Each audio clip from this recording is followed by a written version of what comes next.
Here are 3 activities using visual organizers for vocabulary intervention for school-aged children.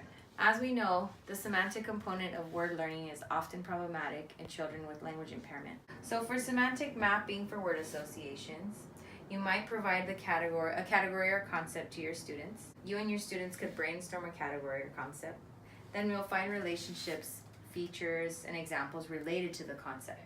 So you would start, for example, with a semantic category or concept, and let's say the category is foods. Then you would start mapping from there. You might ask, what are some foods that you can think of? And one might say apple, and one might say banana, and then we might say, okay, what's the larger category these belong to? We would move to fruits. Here's a demonstration of semantic mapping for word associations. So in this example, I'm going to choose curriculum that the students are going to be learning about. The topics is career development for occupations. Okay, Gabriel, so in class, you'll be working on learning about occupations in your career development course, right? And your teacher tells me that you'll be watching a video. So I want us to kind of talk about that before you go in. Okay. So the topic is occupation. What is an occupation? I'm not sure. Occupy is a root word. Occupy? Sure. So occupy is a root word. So let me give you some demonstration first. So really, when you're using semantic mapping, you want to keep in mind your students might not. You have a baseline now. You know your students know that it's a root word. They may not really know the meaning or where we're getting. So you want to provide some demonstration to kind of give them a way to scaffold to what you're trying to get at. So let me start with some examples. So my occupation is speech language pathologist, right? Yeah. Mr. Medina is our principal. So his occupation is principal of the school. Mm-hmm. Mr. Sanchez, your history teacher's occupation is teacher, right? Mm-hmm. So we have the occupation of a teacher. We have the occupation of a principal. What occupation comes to your mind? Like a cleaner? Okay. A cleaner. Now, there's different types of cleaners. Yeah, I guess like a busboy at a restaurant. Okay, so a busboy. Busboy. And what kind of things do busboys do? Do you pick up dirty dishes? Pick up dishes. What else? Take drink orders? Take orders. Sure. So we see that each of these occupations differ. They have different associations and responsibilities. So as a busboy, you might pick up dishes. Picking up dishes isn't something that the occupation of a teacher might do. Mm-hmm. So what kinds of things do teachers do? Go to meetings? They go to meetings. What else? Teach a class? They teach a class. They study? They themselves might study still. And then we might look at some of the responsibilities of a teacher and say, what other occupations are there where the individual is required to go to meetings? And so you see where it goes. You just kind of keep increasing the maps, having discussions and then building towards your initial concept of occupations. So another way to work on semantic mapping is through something called the four-square method. So what it is it's a box with 4 squares. And you'd have your students grab a piece of paper, fold it into 4 pieces. You would pick a category or a target word, for example. Then you would write examples of that word.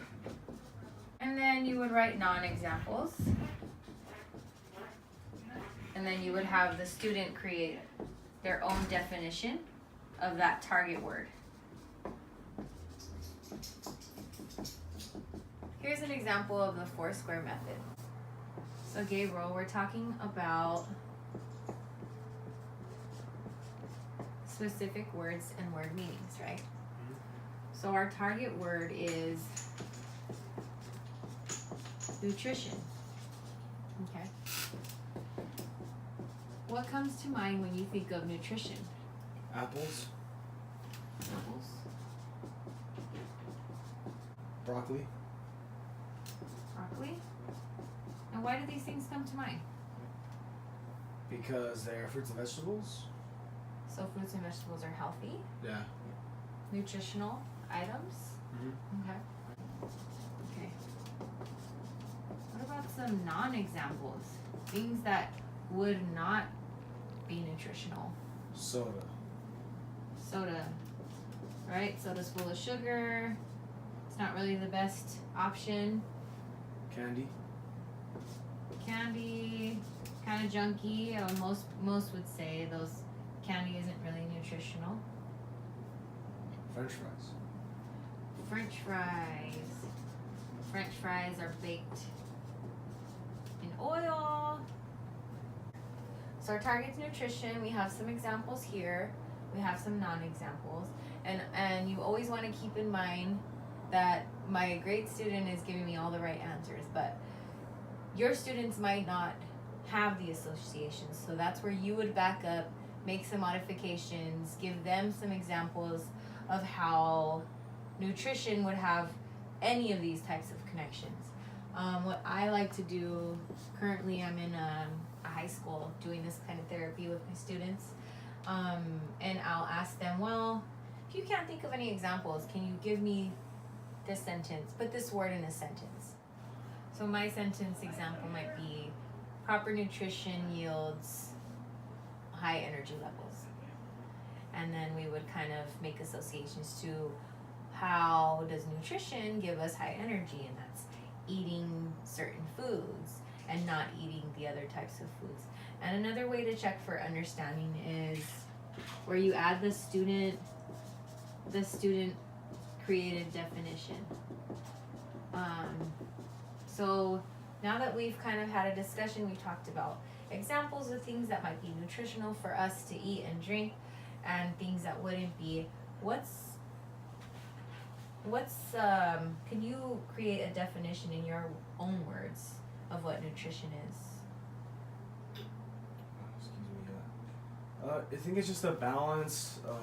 Seems like a balance of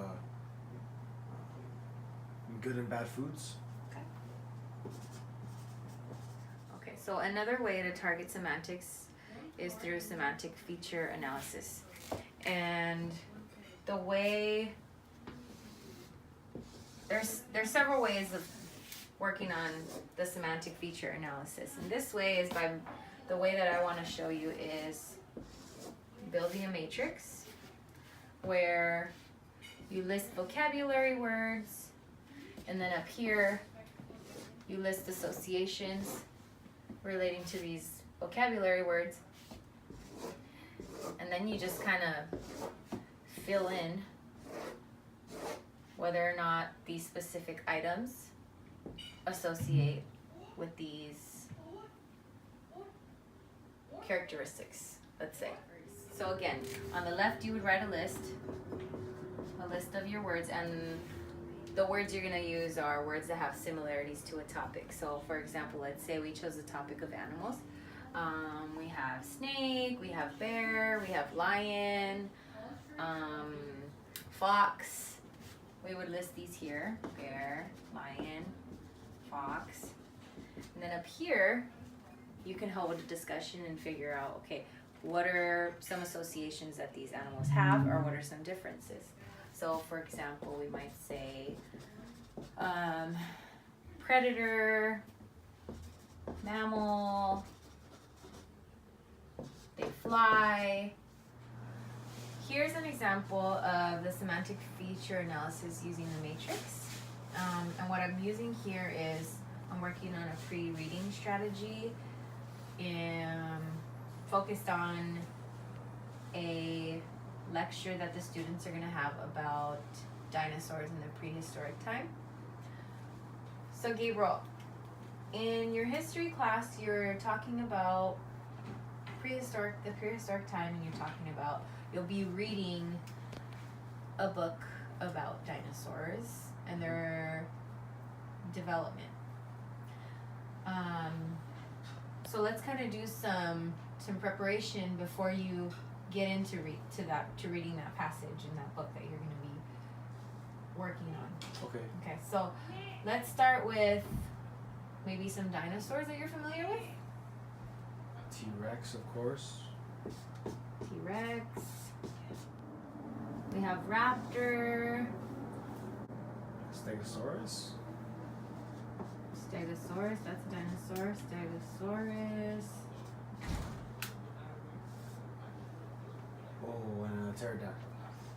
Pterodactyl.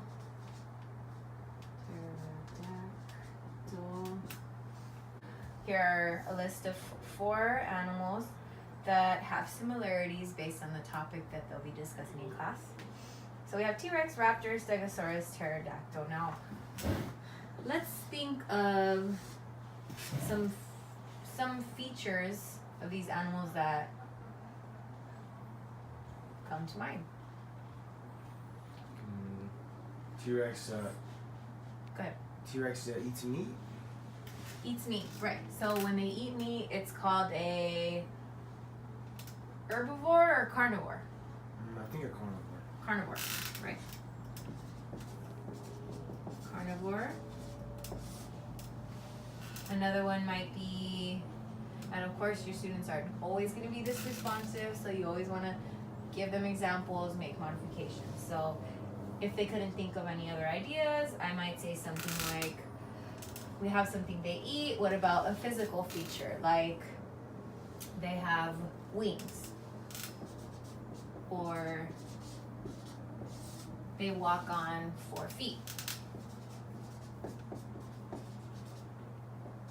On 4 feet. And then you would hold a discussion and say, okay, which in our list of dinosaurs are carnivores? T-Rex and the raptor. T-Rex is a carnivore. A raptor is a carnivore. But what about Stegosaurus? I don't think so. I've only seen him eat plants. Okay. Or it eat plants. So that can build a route to a new connection. So Stegosaurus aren't carnivores, they eat plants. What does that make them? I think you said herbivore earlier? Herbivore. And then you can keep adding more features to your list. So we say, okay, the Stegosaurus is an herbivore. What about the pterodactyl? Is he a carnivore? He is. And then we can say the pterodactyl does he have wings? Does he walk on feet? And we can say yes. And then that gives us some weeding in and weeding out. This one does have wings. These don't have wings. So I like the semantic matrix activity because in this sense we used it as a pre-teaching strategy, a pre-reading strategy. So after doing this in therapy and then going into class, having this in the back of their mind, having already kind of talked about it, it should help them make better associations later in the lecture. So all these strategies are great interactive ways of pre-teaching and post-teaching academic curriculum to your students.